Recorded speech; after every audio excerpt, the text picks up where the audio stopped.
이슈 옥타곤의 박지원입니다. 최근 한 시민단체에서 도내 지방의원들의 겸직 실태를 전수조사해서 발표했습니다. 이와 더불어서 최근에는 의정비 인상 논란을 둘러싸고 지방의원들의 자질과 자세에 대해서 다시 한번 생각해보게 되는데요. 올해 7월부터 임기를 시작한 지방의원들, 점수를 매긴다면 과연 몇 점일까요? 심층 취재와 심도 깊은 토론으로 전북의 오늘을 들여다보는 이슈 옥타곤 시작합니다.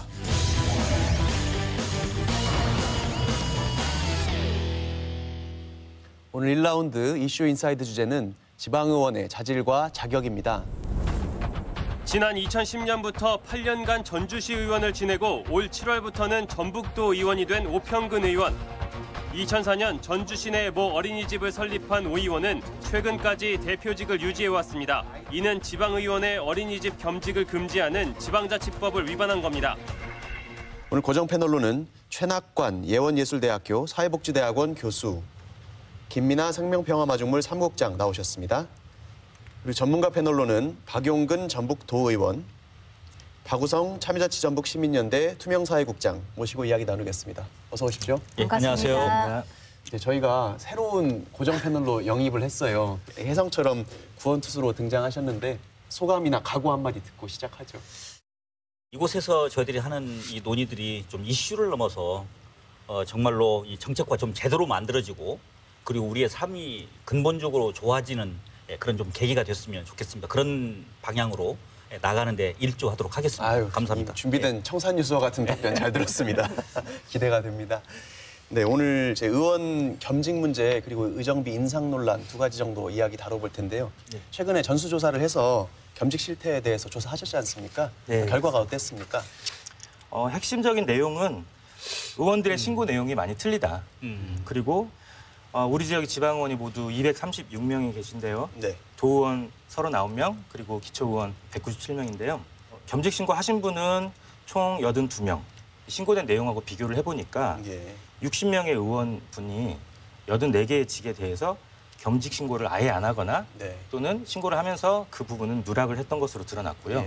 그러한 미신고 누락 겸직 가운데 16명, 18개의 직이 부당한 겸직이 아닌가 이렇게 의심을 하게 됐습니다. 그러니까 겸직이 허용이 되는데 신고를 해야 되는 경우가 있고 겸직이 금지되는 경우도 있지 않겠습니까? 겸직은 신고를 전제로 제한적으로 허용이 된다고 이렇게 원칙적으로 말씀드릴 수가 있는데요. 지방의원의 겸직을 금지하는 것은 의원이 권한을 남용해서 사적인 이익을 추구하거나 또 공익과 사익의 어떤 이해 충돌을 방지하기 위한 목적으로 이렇게 법률이 제정이 됐고요. 금지하는 그 대상은 이제 공무원들, 공직과 겸할 수 없고요. 그다음에 공단, 지방공단이나 지방공사 임직원들, 그리고 각종 조합, 새마을금고 의장, 그리고 보조금, 지원금 등을 받는 단체나 그런 기업의 관리인직을 겸할 수 없다라고 되어 있습니다. 그러면 이번에 조사로 드러난 어린이집 사례 같은 경우는 어떻게 되는 건가요? 어린이집 같은 경우에는 사실상 지방자치단체로부터 지도점검을 받는 대상입니다. 그리고 국가보조금이 엄연히 나가는 그 기관이고요. 그러다 보니까 거기에 어떤 시설이나 재산의 이제 관리인조차도 하면 안 되는 걸로 되어 있는데 이번에 이 전북도의원 같은 경우에는 대표지만 대표는 사실상 임명권이 있는 실질적인 관리자거든요. 그래서 물론 행안부의 그 이제 유권 해석을 받아서 겸직이 금지됐다라고 이제 해석은 받았으나 이거는 상식적으로 피감기관일 경우 그 대상일 경우엔 당연히 겸직이 금지되는 건 이거는 보통 상식입니다. 어린이집 같은 경우는 신고한다고 해서 할 수 있는 것도 아니고 아예 애당초에 금지돼 있는 것이었군요. 아니요, 제가 보기에는 이런 것 같습니다. 그러니까 우리가 이야기하는 지방자치법 35조에 겸직 등 금지라고 하는 조항이 명백히 있죠. 공직, 공공 부분에 관한 내용들은 그나마 그래도 명시가 돼 있어요. 그러나 그 부분이 아닌 경우에는 굉장히 두루뭉실하게 표현이 돼 있다는 것이죠. 그래서 어린이집 같은 경우에도 사실상 좀 명확하게 돼 있었으면 상관이 없는데 지금 그런 게 없다 보니까 의원들 입장에서는 그냥 넘어가야지 이런 식으로 돼 있는 거예요. 두 번째 문제는 제재 수단은 딱 한 줄이에요. 사임을 권고할 수 있다. 그 이상 그 이하도 아닙니다. 임기 시작하기 전에 그 서면으로 의장에게 1개월 이내에 신고를 하게 돼 있어요. 예. 그러니까 이제 그 해당 의원이나 그 겸직이 있는 분들이 신고를 하면은 그 의회 기관들이 이제 그것을 이건 겸직하면 안 된다. 판단하겠죠. 예, 판단해서 통보를 해주는데 아까 말씀하신 것처럼 누락하는 경우도 있습니다. 신고 안 하면 뭐 어떻게 됩니까? 뭐 특별한 아까 말씀하신 것처럼 특별한 제재 내용이 없기 때문에 네, 권고일 뿐입니다. 그러니까 이런 그 법적인 제도 보완들이 좀 필요하겠죠. 그 문제가 네. 됐던 그 이제 어린이집 대표인 도의원 같은 경우에는 사실상 시의원 시절에 그 원장직을 맡고 있었고 그 시의회에서 이제 원장직이 그 겸직이 안 된다라고 했습니다. 그러니까 이분이 그러면은 원장은 아니라 하니 대표는 되겠지. 근데 사실상 대표라서 되겠지가 아니라 제가 보기에는 알면서도 이 대표직으로 이렇게 바꾸신 거죠. 그래서 저는 이게 몰랐다가 아니라 의도적인 거다. 이제 이런 생각이 드는 거고요. 또한 법률은 있지만 처벌 기준이 없습니다. 그러니까 권고를 해서 안 듣고 또 겸직이 금지된 부분을 계속해서 고집하면 이제 나중에는 도의회나 시의회 윤리위원회에 회부가 돼서 윤리위원회에서 어떤 이제 조치를 하게 됩니다. 그렇지만 윤리위원회에서 만약에 이제 의원직을 사퇴하라 뭐 이런 강경한 어떤 결론을 내리려면 3분의 2의 동의가 있어야 돼요. 그런데 아직까지 우리 의회에서는 그 3분의 2를 얻기가 참으로 좀 힘든 거기 때문에 실제로는 이 처벌 기준 같은 경우에는 사문화됐다라고 표현해도 무방할 것 같습니다. 그러면 혹시 제대로 신고했나 안 했나 두고 잡아내고 조사하는 사람은 있나요? 이제 그 금방 같이 우리 참여같이 시민연대와 같은 이런 시민단체나 또 언론에서 보도가 된다든가 또 이제 보조금을 보냈는데 집행이 잘 됐는지 그렇게 하다 보면 이제 상당히 이제 제재가 되는 부분들이 시민단체나 언론에게만 맡겨놓기에는 좀 중요한 사안 같은데요. 제가 보기에 이것은 근본적인 대안이 아닌 것이죠. 제일 중요한 것은 직접적으로 법이 좀 문제가 있다. 그렇다면 이 법을 갖다가 제대로 손질을 해야 되는 거 아니겠습니까? 이 문제가 사실 어제 오늘 일이 아니거든요. 법률이 미비하다는 지적은 정확하게 맞습니다. 네. 그런데 법률에서 정확하게 이제 금지된 규정이라고 얘기를 했고 이것의 방법과 절차를 조례에 위임을 하고 있다고 했으니까 지방 의원들 스스로가 이 부분과 관련된 것을 어떤 장치들을 마련해가면서 이런 부분을 관리할 수 있도록 노력을 해야 되는데 그런 것을 제대로 하지 않았다는 것이 문제인 거고요. 특히 이제 우리 이제 의원분들이 이 내용을 정확하게 모르시는 경우가 많이 있습니다. 실제로 그랬고요. 그런 것들을 안내해야 되는 책임을 맡고 있는 분들이 법에서 요구하는 최소한의 의무 규정을 지키면 된다라고 하고 있기 때문에 어떤 최소한의 규정이지 않습니까? 그러니까 만약에 신고를 이분이 해야 되는데 안 했다. 그렇더라도 처벌 규정이 없으니 잡아낼 필요가 없다. 저분한테 굳이 그 얘기까지도 안 해도 아무 일도 없는 지방의회에 가서는 그런 일들이 빈번하게 벌어지고 있다는 것을 실제로 느끼고 목격을 했습니다. 이 이야기를 해서는 안 된다는 쪽으로 방점을 찍는 것이 맞습니까? 아니면 이것을 제외하면 나는 해도 된다라고 이해를 하는 것이 맞습니까? 해서는 안 되는 쪽으로 이렇게 해야 되겠습니다. 저도 그게 동의를 하고요. 조례나 특히 아까 그 교수님 말씀하신 것처럼 법에 처벌 규정을 해놓는다든가 아니면 우리 조례도 그 조항들을 한번 더 점검을 해서 그런 신고를 의무 조항을 안 했을 경우에 그 일정한 처벌을 할 수 있도록 하는 그런 내용들을 해야 될 것 같습니다. 의원들 스스로의 자기 이권을 제한하는 내용을 의원들에게 조례로 만들려고 한다는 것 자체가 좀 이상하네요. 좀 그런 점도 그러니까 있는데 시민들 입장에서 자꾸 이러다 보니까 지역 정치권에 대한 불신이 날로 커질 수밖에 없는 거예요. 피감 기관에 대해서 당연히 겸직을 하면 안 된다라고 하는 건 누구나 아는 상식인 겁니다. 그러니까 솔직히 말하면 투잡을 그렇게 뛰시면 안 되는 거예요. 그렇게 뛰셔놓고도 반성하지 않고 이런 일이 되풀이된다는 것에 대해서 이런 불신감을 계속 해주니까 자성적인 노력이 불가능한 건가? 저희 입장에서 보면 그거는 뭐냐면 자기 이권을 지키기 위한 그런 어떤 사익을 추구하는 의원들의 잘못된 관행으로부터 이건 끊이지 않는다. 그러니 부정부패도 계속 일어나는 것 아닌가 이런 의구심이 계속 드는 거예요. 저는 국장님 생각이 약간은 좀 반대인 게 사실 뭐 선언 전제로만 놓고 본다면 문제는 없을 것 같아요. 누구나 다 반칙하고 싶어하는 욕구는 있을 겁니다. 법과 제도가 중요한 이유는 그런 것들이죠. 어떻게 하면 개인의 행동들을 갖다가 스스로 통제할 수 있도록 만들어주느냐에 방점을 찍고 그렇게 할 수 있도록 강제하는 것들 아니겠습니까? 사실 이제 그런 것이 또 하나의 우리의 문화로 이제 정치 문화로 자리를 잡아야 된다라는 보게 되는 것이고 그래서 스스로 양심에 맡긴다고 하는 것은 뭐 일견 그렇게 됐으면 좋겠지만 거기에 부차적으로 플러스해서 그러한 일종의 강제적인 조치나 규범과 같은 것들도 함께 좀 병행해서 만들어져야 될 필요가 있다 이렇게 생각이 들어요. 저는 이제 뭐 처벌 기준만을 강화한다고 해서 범죄가 줄어들거나 그러지 않은 부분도 있는 거거든요. 그래서 당연히 처벌 기준도 마련해야 되겠지만 좀 자성과 그리고 반성을 좀 해주시라는 거죠. 이 자리에 의원님 계시니까 이제 한번 여쭤보죠. 사실 너무나 당연한 상식이죠. 돈을 주는 그렇습니다. 일에 관여하는 사람이 돈을 받는 자리에서 일하면 안 된다. 이건 당연한 거죠. 근데 이번에 이게 드러났으니까 어떤 내부적인 자성의 움직임이나 이런 게 있습니까? 그래서 아마 그 의원들이 내가 뭔 직이 있으면 무조건 신고를 하는 의장한테 해서 그 법조 관련된 팀들하고 상의하는 그 문화가 정착이 됐습니다. 그렇습니다. 예, 저는 달라졌습니다. 이렇게 완전히. 했으면 좋겠어요. 네. 내가 할 게 없어도 그럼 난 겸직 안 하고 있다는 신고를 그렇죠. 의무화하셨으면 좋겠습니다. 예. 저희가 예, 나중에 관리를 하죠. 예, 그 의회 관련 무슨 직이 있으면 서면으로 의장한테 신고를 해라. 그것이 여러 번 그 의원 사무실에도 이렇게 왔고 그런 상황이었습니다. 알겠습니다. 일종의 행동 매뉴얼이 만들어진 거네요. 그러면 어떻게 해야 된다고 하는. 네. 다만 이제 차별자치 큰일 하셨네. 정치인대에서 큰일 하셨네요. 그렇습니다. 이제 그러다 보니까 이제 또 의정비를 책정하고 인상하는 문제에서 이번에 논란이 됐습니다.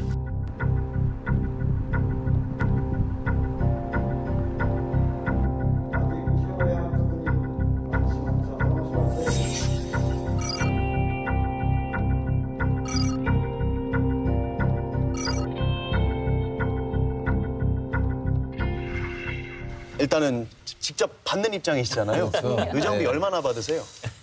지금 5,192만 원을 받아요. 현재. 그래서 이제 지금 저번에 의정비 심사위원으로 우리 또 사회자님께서도 참여하셨다고 들었는데요. 비밀입니다. 그래서 이번에 2.6%를 올렸는데 5,311만 원이 돼요. 근데 우리 또 그 여러 그 언론에서 보면 막 굉장히 높다 이렇게 했는데 사실 제가 이렇게 표를 하나 가져왔어요. 한번 크로즈업 시켜주시면은 저희가 14위 정도 돼요. 말하자면. 그리고 여러 여건들이 이렇게 돼 있는데 금방과 같은 그 겸직금지라든가 여러 가지 이런 내용들이 나왔는데 사실은 의원들이 걱정 않고 그 의정 활동을 할 수 있는 약간의 그 수준 전체 순서로 보면은 인구라 이렇게 그 강원도보다도 많고 여러 가지 그런 좋은 여건이 있음에도 불구하고 상당히 그 좀 약하다. 그리고 아직 우리 그 지방자치가 지금 이제 거의 30년이 다 돼가는데 지역 주민들을 위해서 열심히 봉사하는 그런 터전을 마련해 주는 것이 좋지 않느냐. 아니 저는 근본적으로 거기에 반대하지 않아요. 아니 많이 받을 수도 있습니다. 사실. 중요한 것은 많이 받은 만큼 그 기대치에 좀 부응을 해주는 자 이런 게 된다고 한다면 아마도 누구도 반대하지 않을 거예요. 의정비가 월정 수당과 의정 활동비로 구성이 돼 있네요. 근데 보니까 의정 활동비는 모든 시도가 다 동일하게 돼 있고요. 월정 수당이 지역별로 차이가 나는데 어떻게 월정 수당이 산정이 되는지 조금 알고 싶은데요. 근데 지금 말씀하신 것처럼 이번에 이제 전북 도의회는 2.6% 인상을 결정했는데요. 그 2.6%가 어떻게 나온 거냐면은 공무원 보수 인상률이 2.6%였습니다. 그런데 의정비 심의를 할 때 기준이 공무원 보수 인상률에 비해서 높을 경우에 주민 의견을 수렴하도록 되어 있어요. 그러니까 주민 의견 수렴을 하지 않고서 올릴 수 있는 최대치였던 2.6%를 결정한 것이 아닌가 뭐 이렇게 생각을 하고요. 저 그 생각했었어요. 처음에 이제 저는 당연히 유급제 찬성을 하고요. 적정한 그 인상을 해야 된다고 생각하는 사람입니다. 물론 받은 만큼 일을 했을 경우에. 그런데 이제 도의회에서 2.6%로 인상을 했다고 하길래 저는 이제 그게 높다고는 생각은 사실 안 했었어요. 왜냐하면은 지방공무원 보수 그 인상률이기 때문에 그냥 가장 무난하고 적정하구나 그러면서 만약에 더 높였을 경우에 도민들에게 의견 수렴을 해야 되잖아요. 여론조사나 공청회를 통해서. 그러면 당연히 반대에 부딪힐 것이다. 그래서 알아서 가장 편한 방법으로 2.6에서 멈춘 거 아닌가. 사실은 그렇게 생각했거든요. 아마 그랬을 겁니다. 아마 그랬을 겁니다. 왜냐하면은 원래 7대 때 도의원 할 때는 명예직이었어요. 그리고 마지막에 2006년도부터 봉급이 이렇게 금방처럼 의정활동비랑 이렇게 주어졌는데 부단체장 수준으로 맞춰주겠다 했습니다. 그래서 만약에 그런 기준이 됐으면은 정말 의원들도 더 전문적으로 하고 또 중요한 사람들이 와서 의원을 하려고 할 텐데 지금을 보면은 의원들이 좀 약간의 자조 섞인 목소리로 뭐라고 하냐면 7.5급이라고 합니다. 공무원이 그 9급에서 쭉 있으면 7급하고 6급 사이에 보수라는 거예요. 물론 그 감사하게 봉사하면서 그 전에 명예직보다는 훨씬 낫는데 다행히 또 그 2점 공무원 기준으로 맞춰서 이렇게 급여를 올려주셔서 그 저희 그 전라북도 도의원님들은 아 정말 감사하다. 그러지만은 더 열심히 하자 이런 자세를 다 가지고 있습니다. 문제는 이제 절차적 정당성만 확보가 되면 사실 괜찮잖아요. 근데 아마도 이 책정 과정에 이 절차적 정당성이나 공정성이라고 하는 것이 무너지거나 훼손이 되는 사례가 이제 있었기 때문에 더 그런 거고요. 그리고 잘 아시다시피 월정 수당을 갖다가 이제 그 측정할 때 거기에 들어가는 몇 가지 중요 요소들이 있잖아요. 아까도 얘기했지만 뭐 지자체의 뭐 재정 능력도 사실 거기에 들어가는 거고 물론 지금 이야기했었던 공무원들의 그 보수 인상 기준도 거기에 포함이 돼요. 인구수 포함이 되고 더 중요한 것은 지방 의원들의 의정 활동 실적이 또 거기에 포함이 되는 거. 다시 말해 평가해야 된다는 뜻입니다. 평가도 해야 돼. 정확하게 평가해서 이것들을 좀 반영시켜주는 노력들이 적어도 이 우리 내부에도 좀 있어야 되지 않느냐 이런 이야기를 해야지 되는 거죠. 그러니까 제가 좀 아쉬운 부분이 있습니다, 의원님. 2017년도에 재량사업비 리베이트 사건으로 그렇습니다. 현직 의원이 구속되기도 했고 그런 과거의 잘못을 진정으로 반성하는 모습을 보이고 열심히 하는 모습을 보였을 때 얼마든지 일한 만큼의 이런 보수를 아까워하지 않고 싶어요, 저희도. 그런데 오히려 반성보다는 자성보다는 자꾸 뭔가 이렇게 권리나 권한만을 자꾸 요구하신다는 느낌이 들어서 좀 시민으로서 좀 안타까움이 있습니다. 그렇죠. 이번에 조금 논란이 됐던 게 완주군에서 심의위원회 구성 절차 자체에 문제가 있었다 이런 지적을 들었습니다.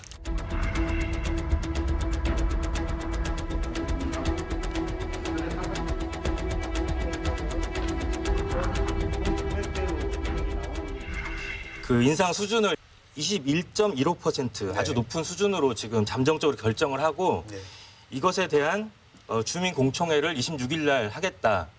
그러니까 한마디로 말하면 여론조사를 하지 않고 공청회로 그날 확정을 하겠다라고 했는데 사실 공청회를 하게 되면은 그 자리에 주민들의 의견이 과연 얼마나 많이 들어갈 수 있을 것인가. 그 완주군 의회에서 원하는 분들 일색으로 채워져 가지고 그냥 일사천리로 원하는 인상률을 정하지 않을까 이런 걱정이 많이 되고요. 우리가 왜 의정비 인상이 필요할까에 대해서 그 군민들에게 유권자들에게 설득하기 위한 노력을 더 기울였어야 되거든요. 주민들의 입장에서 그런 고위공무원들의 그 어떤 행정이나 이런 부분들을 감시하고 그 견제하라고 의원들을 뽑아들였지 않습니까? 그러니까 사실은 지금 수준에서는 의원들은 주민들의 평균 소득에 맞춰서 의정비를 결정하는 것이 가장 첫 번째 기준이 아닐까 이런 생각이 듭니다. 거기서부터 출발하는 것이 바로 시민의 눈높이다. 저는 이런 말씀을 드리고 싶습니다. 공무원, 자치단체장, 지방의원들을 그 대상으로 해가지고 시민들에게 여론조사를 해서 직무에 대한 만족도를 평가를 했는데 단체장 공무원보다도 지방 의원이 가장 낮은 수치를 기록하더라고요. 주된 이유는 역시나 도덕성이나 투명성, 또 전문성에 대한 불신이 가장 컸거든요. 좀 시민들과의 의원들님들 사이에 인식 간극이 좀 크지 않은가 이런 생각이 드네요.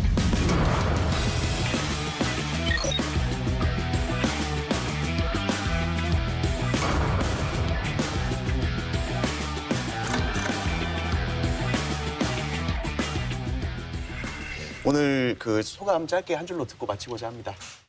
지방의회는 입법기관입니다. 그리고 의원 하나하나가 입법기관이고요. 근데 입법기관의 당사자들이 법률을 위반하고 있습니다. 그런데 안타까운 건 부끄러움의 몫은 시민의 몫이더라고요. 여전히. 예, 저는 뭐 아주 간단하게 의원님들 다음 선거를 기대해. 다음 선거를 기대해. 기대해. 저는 그 의정활동비는 지역 주민의 땀이라고 생각합니다. 일단 소중하게 지역 주민을 위해서 헌신을 하겠습니다. 의원 겸직도, 의정비 인상도 시민의 눈높이에서 기본부터 시작하자. 네, 말씀드리 좋습니다. 네.